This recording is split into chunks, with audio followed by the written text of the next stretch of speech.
주님 오시기 600년 전, 700년 전의 시대를 우리가 살펴보고 있습니다.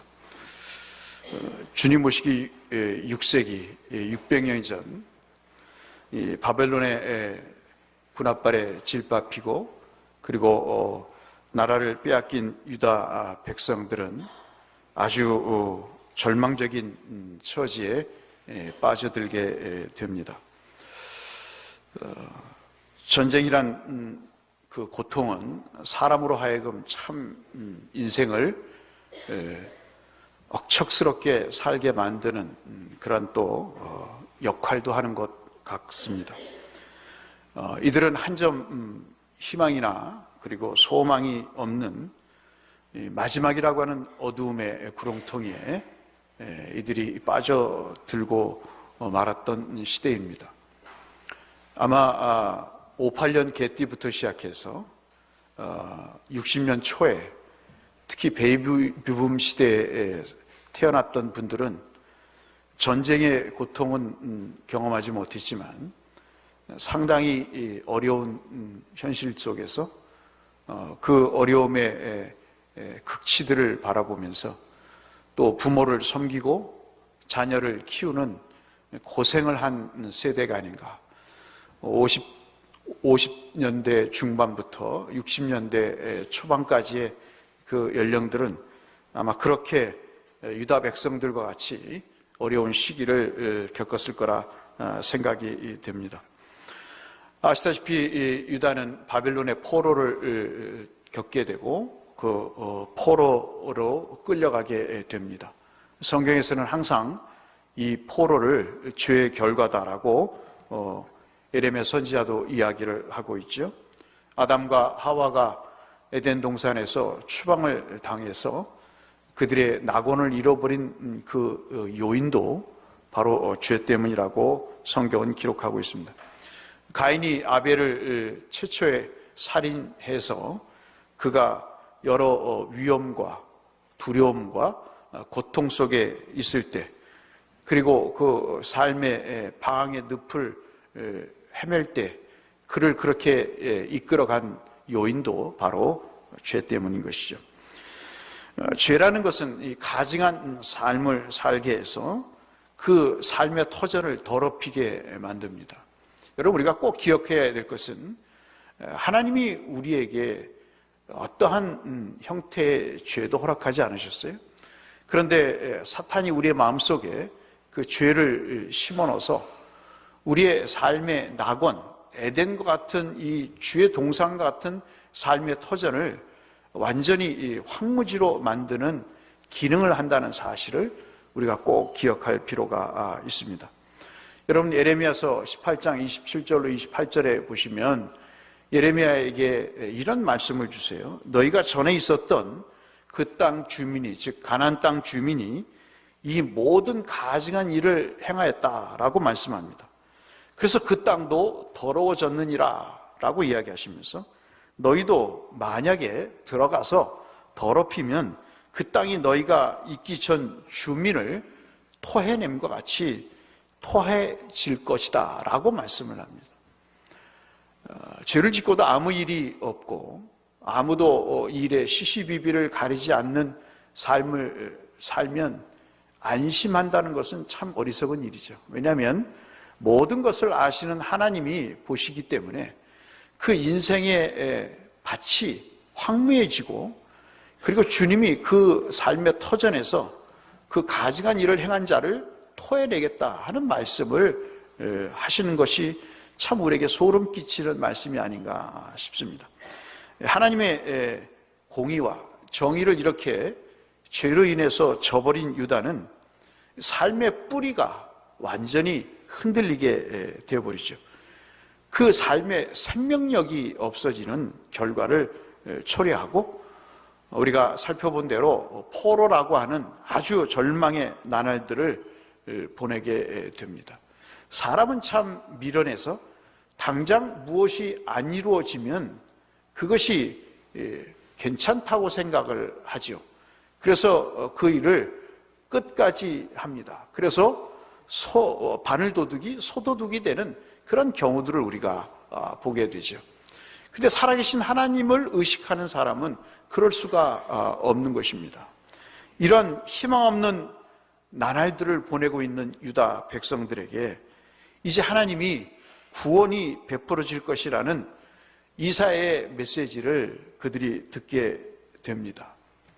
저는 이 말씀을 묵상하고 또 여러분과 함께 나누면서 한 주간 제 자신을 돌아보고 그리고 우리 성도들의 삶에 복이 있기를 원하면서 이 말씀을 묵상하면서 이런 생각이 떠올랐습니다. 매일의 삶이 똑같잖아요. 그냥 대곳에서의 삶이 똑같습니다. 60-3번 버스 타고 왔다 갔다 하는 삶. 그 어떠한 형태도 별로 바뀌지 않고 그렇게 매일 살아갑니다. 권태스럽죠. 얼마나 재미없는 삶이겠습니까? 뭐 특별히 즐거운 일도 없고 새로운 일도 없고 그런 삶을 살아갑니다. 인생의 짐은 날로 점점 더해갑니다. 아이들이 결혼시켜 나면 괜찮을 걸로 생각했는데 자식 낳아놓으니까 손주 보니까 그 손주 봐달라고 또 부모에게 요청을 하죠. 결혼을 준비시키자니 물가가 너무 올라서 그 어깨에 짊어지게 되는 그 인생의 그 짐의 무게는 점점 감당할 수가 없고 내 몸은 몸대로 쇠약해져가는 내 모습이 참 견디기 어렵습니다. 그래서 삶은 권태스럽고 그리고 인생의 무거운 짐으로 불평은 나날이 늘어갑니다. 내색할 수도 없고 내색 안 하자니 내 몸이 썩어가는 내 마음이 시들어가는 것을 경험을 하죠. 근데 이런 생각을 갖다가도 우리가 마음을 고쳐먹는 때가 있습니다. 어느덧 TV를 켜보면 전쟁과 폭력이 있는 나라들의 뉴스가 눈에 들어오고 아프리카의 가난한 주의 백성들의 모습과 그들의 굶주림의 고통을 보면은 그래도 오늘 살아가는 날이 참 감사하다 하는 생각을 또 가져보면서 권태스럽고 짜증났던 그런 삶의 마음과 자세들이 몹시 죄송스러운 그런 생각을 또 갖게 만들게 되면서 주님이 그런 일을 통해서 또 우리의 마음을 새롭게 하시는 것을 경험을 하죠. 중환자실이나 요양원을 우리가 다녀오면은 사지 멀쩡해서 호흡하고 거동할 수 있다는 것 자체가 얼마나 감사한가. 또 그런 마음도 우리가 느끼게 돼서 새삼 감사하지 않을 수가 없습니다. 그래서 우리는 베이비붐 시대에 태어나서 또는 그 전에 그 이후에 태어나서 고생을 밥 먹듯이 하지만 인생이 사막처럼 광야처럼 정말 이제는 좀 졸업하고 싶다 그런 느낌이 들 때가 있습니다. 이 황무지를 좀 언제쯤 마무리하고 이제는 잔디가 깔리고 꽃이 핀 이 화원이 있는 인생을 한번 살아보나 그런 마음이 들 때가 있습니다. 참 우리 속의 아픔과 고통은 사라지지 않고 늘 하나의 혹과 같이 우리 인생의 한 구석에 붙어서 우리를 때로는 힘들게 하고 버겁게 만들게 되죠. 그것들을 무시하자니 내 인생을 포기할 수밖에 없고 그것을 감내하자니 앞서 말씀드린 대로 내 어깨는 점점 처져가는 그런 느낌을 받게 합니다. 그런데 그런 광야 같은 삶이 우리에게 참으로 기쁘지 않고 이렇게 반갑지 않지만 그 광야에도 오아시스가 있다는 사실을 우리가 알게 되잖아요. 사막엔 여러분 화면에서 또는 TV에서 여러 화보에서 보셨다시피 그 덩그러니 나무 같지도 않은 나무, 특히 이스라엘 그 광경을 보시면 시띠나무라고 있는데 여러분 잘 아신 대로 가시나무죠. 그 정말 잎은 없고 뾰족뾰족한 가시만 앙상하게 남아있는 흉측스러운 시띠나무만 덩그러니 있는 것 같지만 사실은 광야는 그렇지가 않습니다. 생명의 기적 같은 것을 찾아볼 수 없지만, 그러나 광야도 비가 오면 그 석회암 속으로 물이 흘러 들어가거든요. 물이 흘러 들어가서 지면에서, 지하에서 그 압력을 받아서 일정 기간 있다가 어느 약한 부분이 있으면 압력에 의해서 그 물이 솟구쳐 오르는 곳, 그것이 바로 여러분이 아시는 오아시스인 것입니다. 거기에는 이스라엘 백성들이 경험했듯이 엘림이라고 하는 곳과 같이 정말 우리가 상상할 수 없는 나무들이 있고, 그리고 거기에는 샘이, 그리고 나무들이 무성하게 참 어울리지 않는, 광야와 어울리지 않는 그러한 풍경들을 광야에서 보게 되는데, 우리의 삶도 그러한 경험을 하게 되죠. 자식이 무거운 짐같이 여겨지지만 또 그 자녀 때문에 또 웃고, 그래서 그 자녀에 주는 기쁨으로 또 모든 고생을 상쇄하는 그런 경우들을 우리가 보게 되고, 고생 끝에 낙을 경험하면서 지금까지 치러왔던 그런 어려움들이 아주 깨끗이 잊어지는 그런 또 보상도 받는 것이 우리의 인생이 아닌가 싶습니다.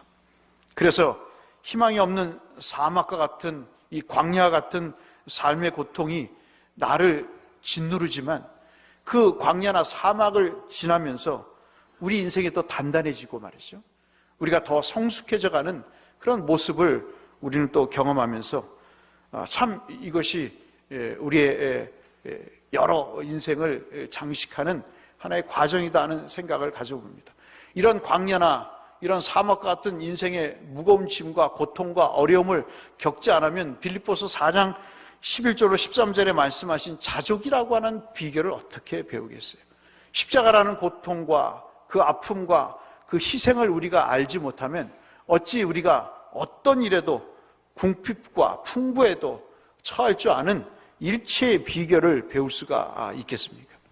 그래서 이 힘든 삶은 우리에게 참으로 귀한 교훈들을 줍니다.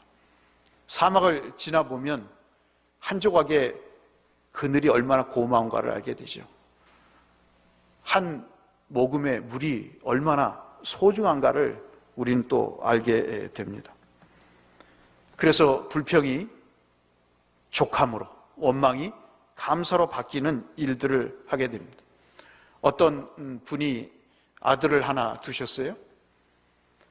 공부는 참 못하고 인성도 엉망처럼 되어갑니다. 부모 알기를 우습게 알고 대인관계에서도 전혀 적응하지 못하는 아주 이상한 괴물로 성장을 한 아이가 있었습니다. 그 아이를 어떻게 할까 부모가 내내 기도하고 고민하고 하나님 앞에 간구하다가 문득 나미비아 선교사님이 생각이 났어요. 그 사막 한가운데서 선교하시는, 그 부족들을 대상으로 선교하시는 선교사님이 언제 한번 교회에 오셔서 설교하신 궁핍 속의 축복이라는 제목의 설교가 생각이 나서 그 목사님을 통해서 그 나미비아 선교사님에게 연락이 닿고, 그래서 그 아들을, 외동 아들을 그쪽 나미비아에 보내기로 했습니다. 약 한 3년 7개월 동안 그 나미비아에서 수련 아닌 수련을 하면서 사람이 놀라보게 바뀌었습니다. 그리고 검정고시를 치르고 지금은 카이스트에서 석사과정에 있는 그런 아들의 예는 아마도 우리 인생의 이 어려운 일들이 오히려 우리의 삶에 복이 된다는 하나의 중요한 교훈을 우리에게 실감나는 예증으로 말씀하시는 내용이 아닌가 싶습니다. 오늘 주님은 우리에게 3절의 말씀을 통해서 본문의 핵심을 말씀을 합니다. 본문에서 이사야는 여호와께서 시온의 모든 황폐한 곳을 위로하신다고 말씀을 합니다. 아마도 지금의 시대에 큰 키워드는 위로가 아닐까 싶어요. 자식 키우시느라고 고생하시고 교회를 위해서 헌신하시느라고 힘써 주님 앞에 충성 봉사하신 모든 분들에게 하나님의 위로가 필요하지 않은가? 지금 우리에게는 그런 위로가 필요한 시대가 아닌가 하는 생각이 들어서 이 3절 말씀은 우리에게 큰 의미를 던져준다 볼 수 있겠고, 오늘 설교의 제목도 광야를 에덴처럼 사막을 동산처럼 잡은 그 이유도 바로 3절 때문입니다. 비록 지금은 황무지와 같고 지금은 광야 같은 나날을 보내고 있지만 주님이 이사야를 통해서 말씀하시기를 낙심하지 말라, 그렇게 말씀을 합니다. 여러분, 낙심하지 말기를 주의 이름으로 축원합니다. 어떠한 어려움이 있으셔도 낙심하지 마세요. 사막을 에덴 같게, 광야를 주의 동산 같게 하셨다고 말씀하세요. 저는 이 말씀이 참 은혜가 됐어요. 하시겠다는 게 아니에요. 하셨다고 이미 완료형으로 말씀합니다.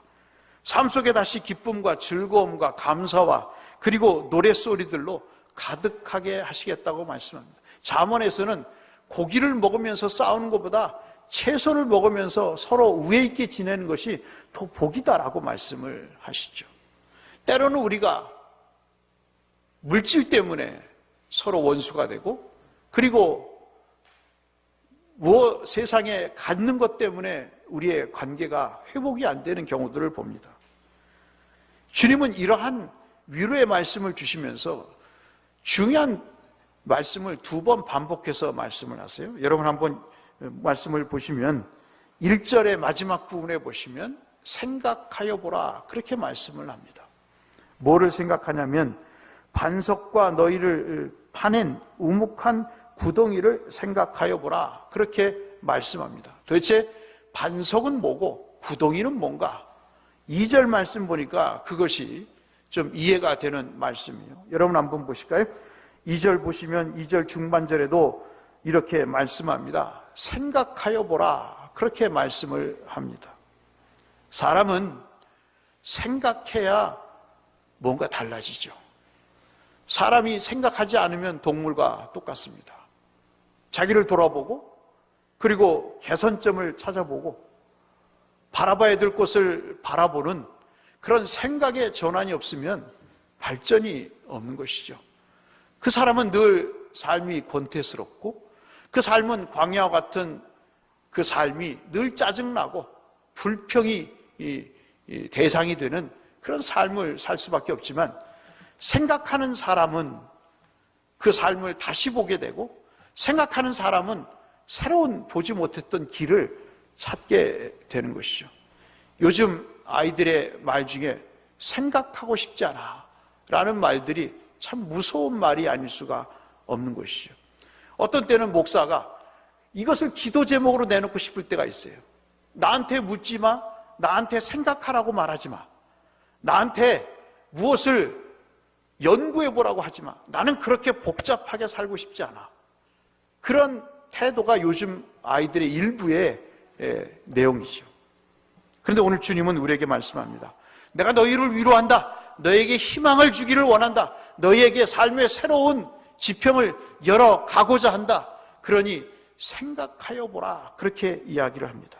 무엇을 생각하여 보라고 말씀할까요? 과거에 너희들의 믿음을 통해서 주셨던 축복을 생각해 보라고 이야기를 합니다. 이것은 다분히 2절에 나와 있는 아브라함과 그리고 사라를 염두에 둔 말씀이지요. 이스라엘에게 있어서 아브라함은 믿음의 기초였어요. 여러분, 히브리서에도 말씀하다시피 이 사람은 결코 믿음의 사람이 아니었잖아요. 우상을 섬기는 우상 제작의 아들이었습니다. 그런 사람을 불러서 믿음의 기초로 삼으시고, 사라는 생명의 모태로 삼으셨어요. 창세기 11장 30절에 보시면 불임 여성을 생명의 모태, 열국의 어미라고 하는 이름을 주면서 그를 생명의 모태, 그리고 믿음의 반석으로 세우신 거예요. 그러니까 1절에 말씀하는 반석과 그 다음에 생명의 우묵 파낸 웅덩이는 마치 어미의 여인의 자궁과 같이 하나님이 생명을 잉태케 하시는 그 생명의 원천으로 그들을 상징적으로 말씀하시는 거죠. 여호수아 24장에서도 말씀하시잖아요.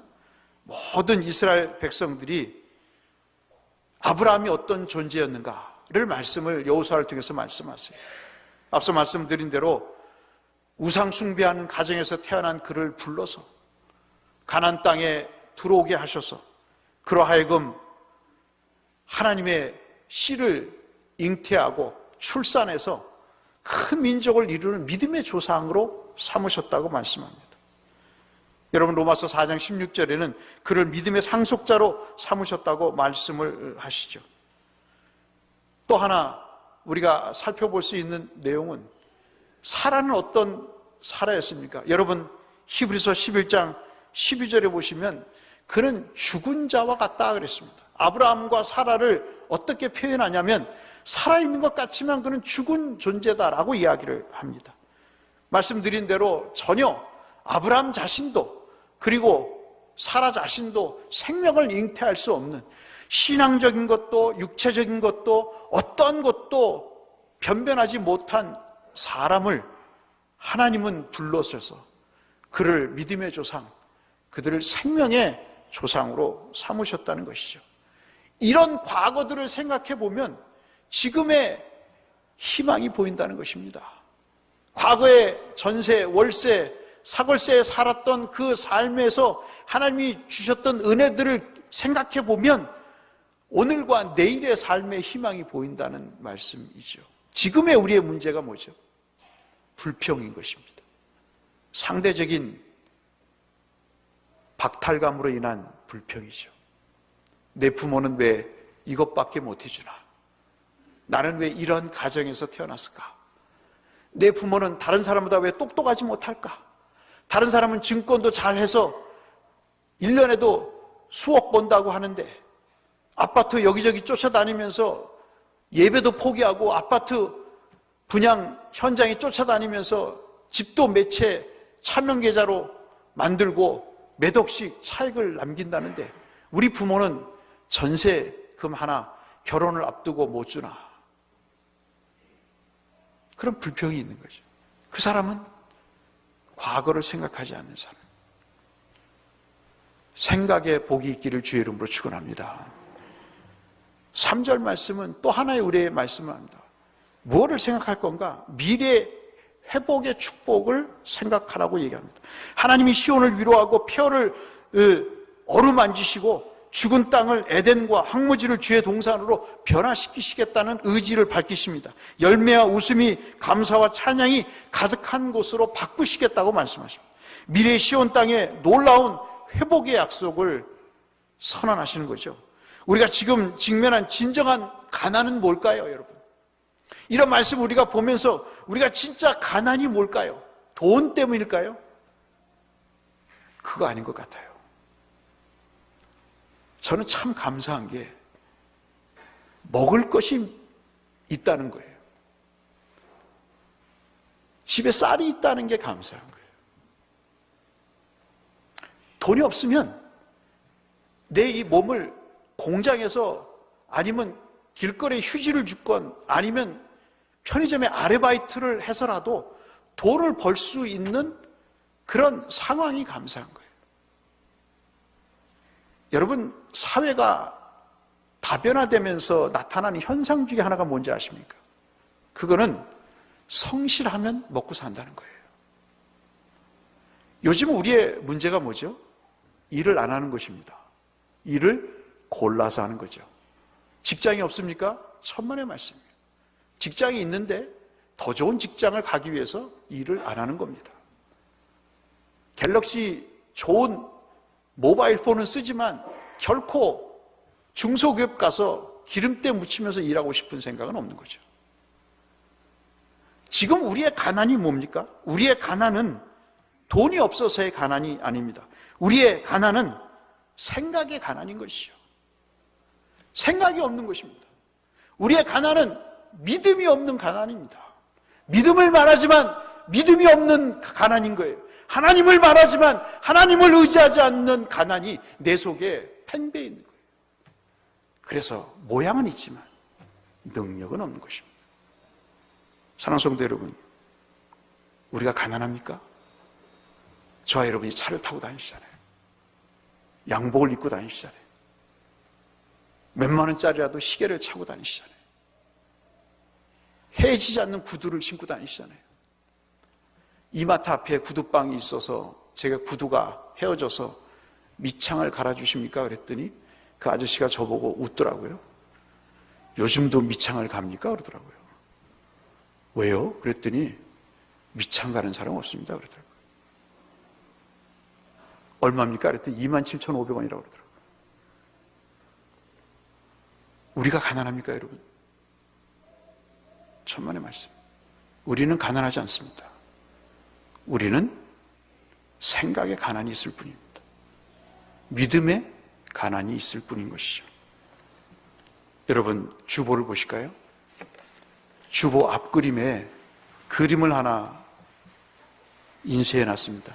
여기가 어디냐면 여러분 잘 아시는 네바다 미국 주의 데스밸리라고 하는 죽음의 계곡입니다.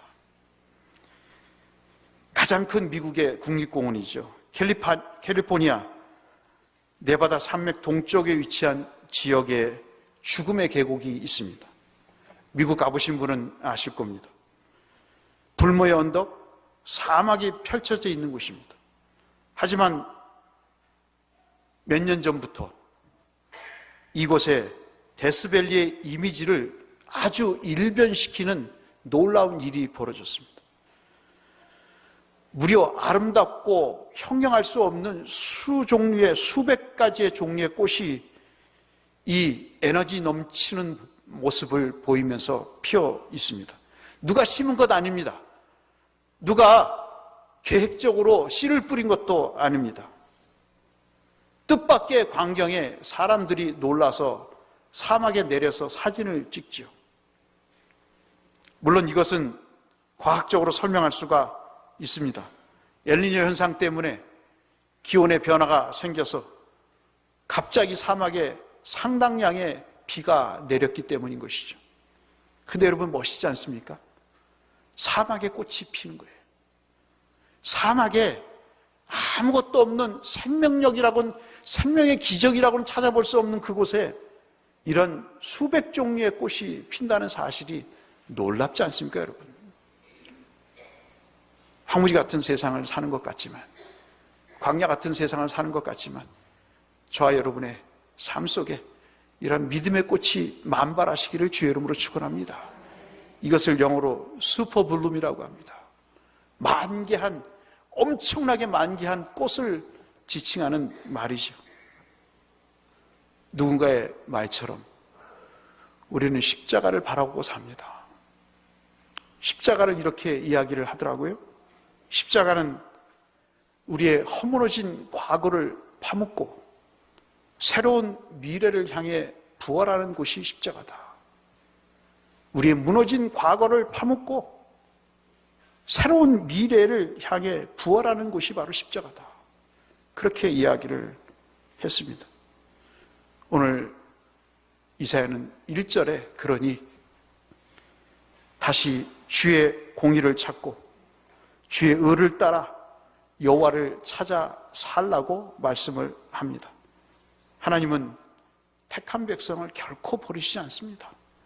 죄를 징벌하시지만 그 백성을 포기하지는 않으십니다. 저와 여러분이 자식을 키워서 느끼시는 거잖아요. 그 자녀가 잘못되기를 바라는 부모는 비정상적인 거죠. 그 인생에 꽃이 피기를 바라고 그 인생이 사막이 아닌 오아시스가 되기를 바라지 않습니까? 엘린과 같은 12개의 샘이 있고 수많은 종려나무들이 무성한 그러한 엘림과 같은 인생을 살기를 원하시지 않습니까? 오늘 주님은 마지막 우리에게 말씀을 하면서 여러분 6절 말씀을 같이 한번 읽어보시죠. 이 한 주간 이 말씀 붙잡고 하나님 내 인생에 정말 하나님이 원하시는 광야를 에덴처럼 사막을 동산처럼 바꾸시는 기적과 같은 역사, 내 인생은 사막 같지만 내 지금 삶은 광야와 같지만 하나님은 슈퍼블룸, 하나님이 내게 주시는 내 인생의 꽃의 만개함이 내 황무지와 같은 이 삶에도 피어나게 해달라고 바라는 마음으로 6절 말씀 읽고 설교를 마치겠습니다. 같이 읽겠습니다. 시작. 너희는 하늘로 눈을 들며 그 아래의 땅을 살피라. 하늘이 연기같이 사라지고 땅이 옷같이 헤어지며 거기에 사는 자들이 하루살이같이 죽으려니와 나의 구원은 영원히 있고 나의 공의는 폐하여지지 아니하리라. 아멘. 이 사랑의 은혜와 복이 여러분과 우리 모든 삶이 있기를 주의 이름으로 축원합니다.